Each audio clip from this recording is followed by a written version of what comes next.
What is up, everybody? Welcome to episode 1 in my Consumer Behaviors for Fashion series. Over the next few months, I'm going to cover 37 specific consumer behaviors related to the fashion industry that I've identified over the last 5 years of running my own brand. Identifying and understanding these consumer behaviors, like people who only shop if there's social proof in the form of reviews and photos, or people who are environmentally conscious and only buy products if they use sustainable materials. In today's video, we're going to specifically be covering expectations for discounts, which is a growing consumer behavior over the last several years where shoppers delay purchases, anticipating sales or promotions to secure better deals. We'll talk more about the consumer psychology related to sales cycles and flash sales, and I'll show you specific examples from brands like H&M, Uniqlo, Nordstrom, and more. Then I'll break down how smaller brands like my brand, Pathos of Things, can adapt the marketing to meet customer expectations without sacrificing profit margins. My name's Chris Drago. I've been running a brand called Pathos of Things for about 5 years now, and I make videos on YouTube documenting my process so I get 1% better every day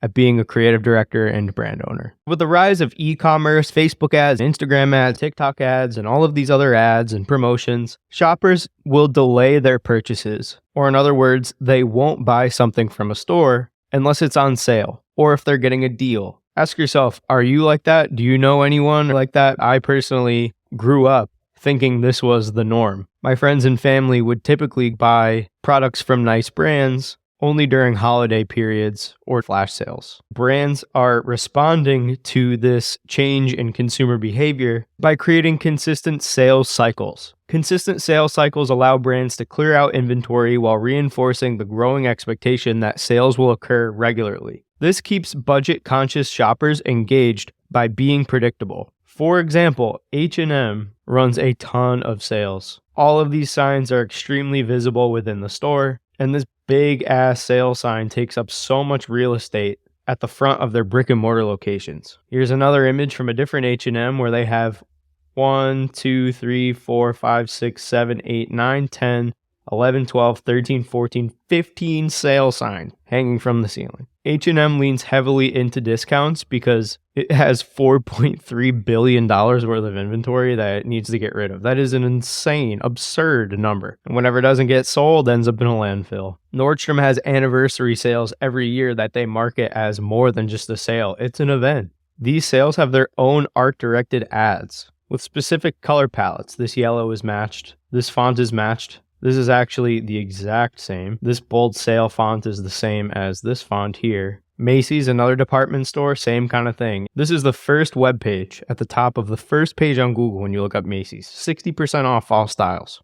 And then every Labor Day, they'll do a clearance sale. These are just 2 examples. A common sales cycle for many brands is every 6 weeks. Every 6 weeks, there's either a holiday or some event that brands will use as an excuse to run a sale. About 4 years ago, I worked for an e-commerce agency running ads for a couple of different brands. And every 6 weeks, we would do an insanely big push with Facebook ads, Pinterest ads, Instagram ads, and TikTok ads. If it wasn't a major holiday, we would find a reason based on some kind of event. The importance of that holiday would determine how much of a discount or how much value the brand would give away. Here are some examples of sale ads from Uniqlo. Color matched, font matched, logos are consistent. All of these brands use consistent design systems to make sure that their color palettes, fonts, image sizes, messaging, branding, etc. is completely on point and consistent for everything. I have a video about design systems. Brands will typically have a 6-week sales cycle, but then they also run flash sales. Flash sales will only run for a few days, like these Uniqlo ads, 5-day sale, 3-day sale. Flash sales are a direct response to growing consumer habit of waiting for discounts, just like consistent sales cycles. However, flash sales encourage immediate purchases or impulse purchases, and they prevent procrastination. If you tell someone that a sale is going to run for 2 weeks straight,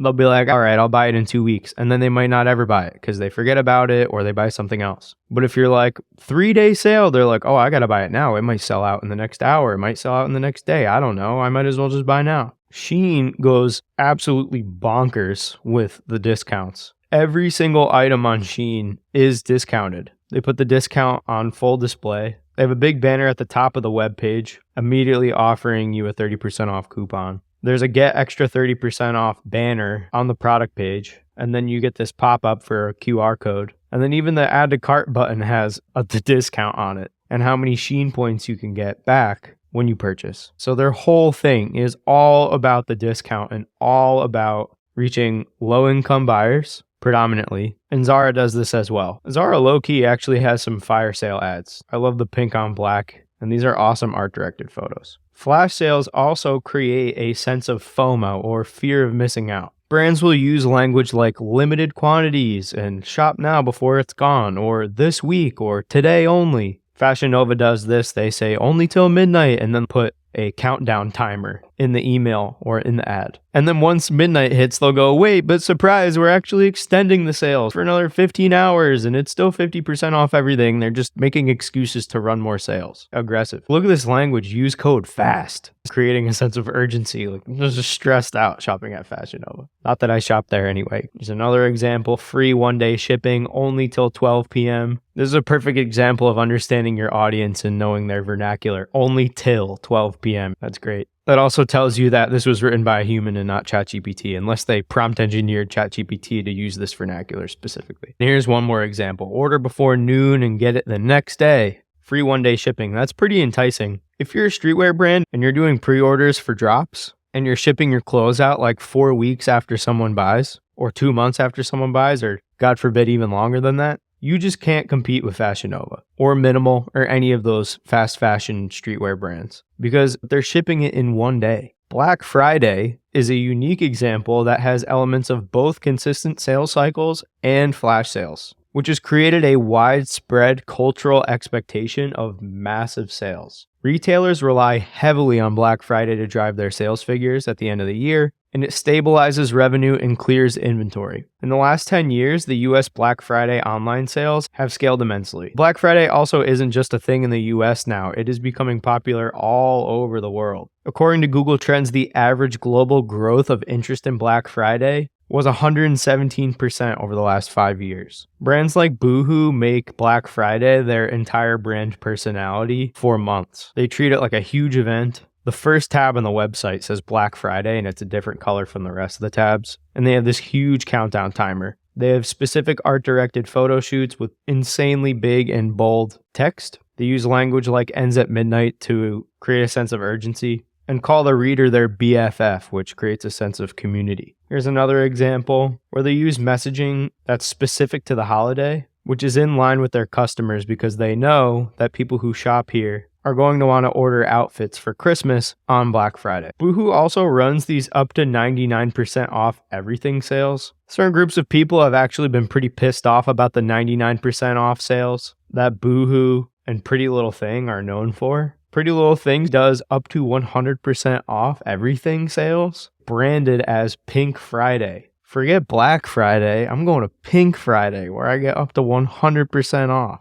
It's usually really poor quality and ends up in a landfill, which is why people are feeling some type of way about it. But I'm curious to know what you think, so if you have an opinion about this, leave a comment. The biggest issue for brands offering such crazy discounts is that over time, it shapes consumer expectations to where they just won't pay full price. This is known as consumer conditioning. For example, Gap and Banana Republic have frequent sales. They've been having issues where customers rarely purchase items at full price, which leads to a race to the bottom discount strategy. A race to the bottom refers to a situation where brands repeatedly offer steep discounts or sales, often in response to consumer expectations or competitive pressure, which is initially effective at driving short-term sales volume, especially during slow retail periods. Oh, we're not selling enough of these shirts this month, so let's just put them on a 25% markdown. But this creates a cycle where brands feel like they need to constantly lower prices and offer more discounts in order to compete. Gap lowered their prices by 25%.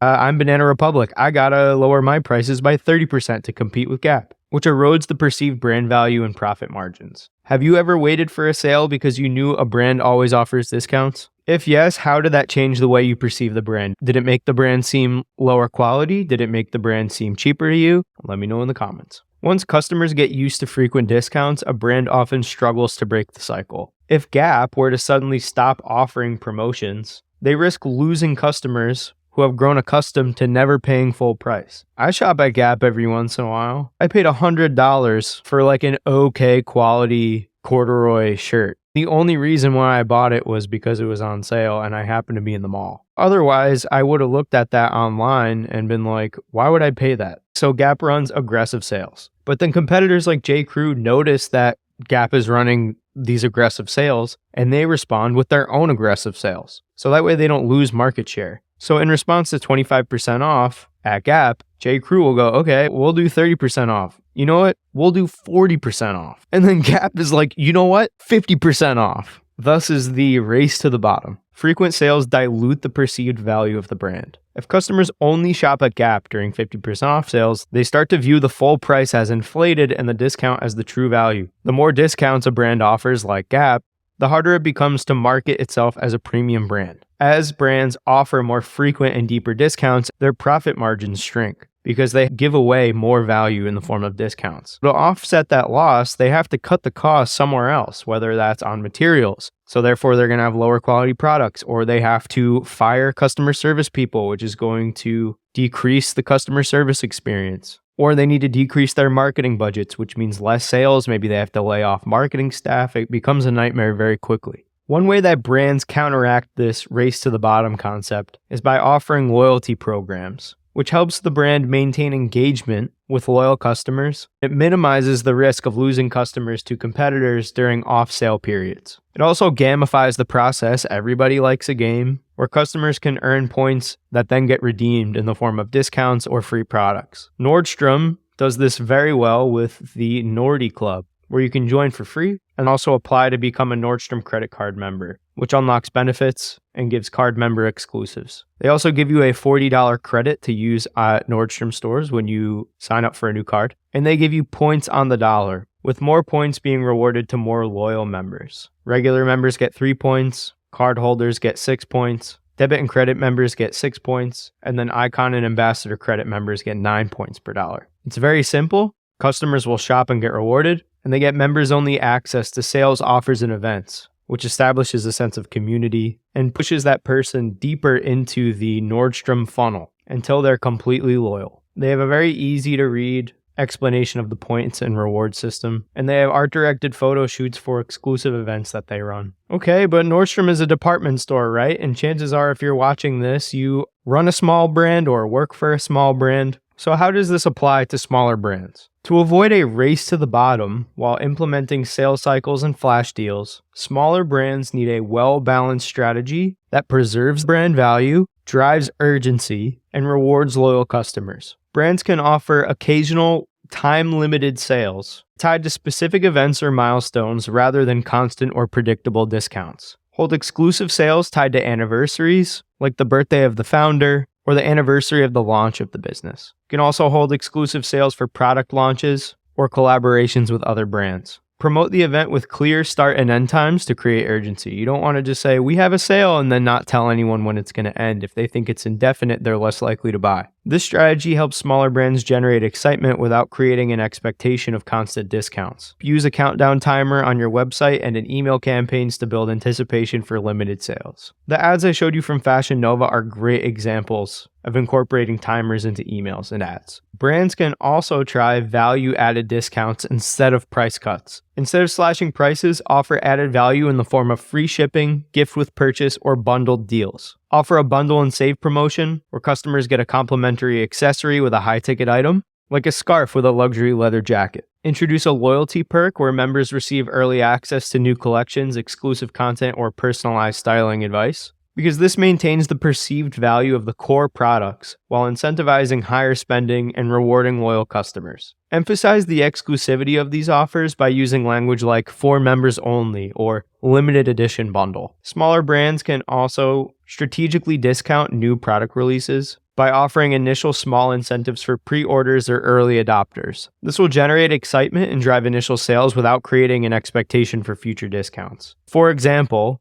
A pre-launch offer gives early customers a 10% discount for pre-ordering the next collection. This can then be limited to offer a specific number of units or only go live for a short period. Early adopters will feel rewarded, and you keep the discount modest to protect the brand's premium positioning. This will drive sales momentum for new products without devaluing existing ones. You can create urgency with messaging like, be one of the first 50 customers to pre-order and get an exclusive 10% off. Small brands can also try an invite-only flash sale model, where they hold exclusive flash sales for a select group of customers to create a feeling of exclusivity and reward brand loyalty. For example, I could run a private sale for Pathos Insiders for my brand Pathos of Things, with limited time offers on select products. These sales should be limited to only specific customers or items and avoid broad promotions to the entire audience. Use personalized emails or direct messaging to notify VIP customers and make them feel like insiders. You could easily do this with Klaviyo. I suggest using Klaviyo as your email marketing platform,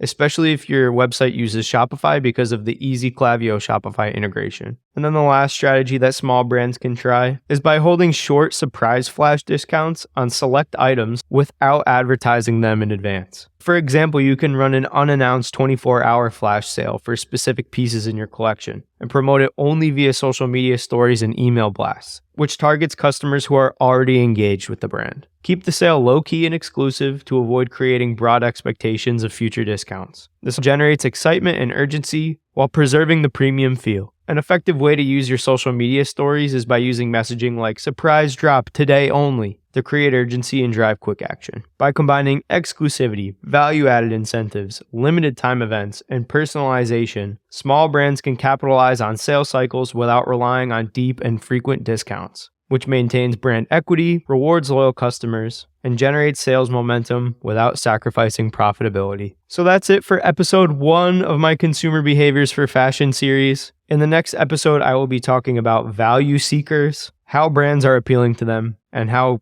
your brand can appeal to them as well. Please like, subscribe, and press the bell notification button so that way you are in the loop and know exactly when I upload the next one of these. It will also help me grow in the algorithm so much. If there's a topic you'd like me to cover in a future video, please leave a comment, and I'll see you in the next one.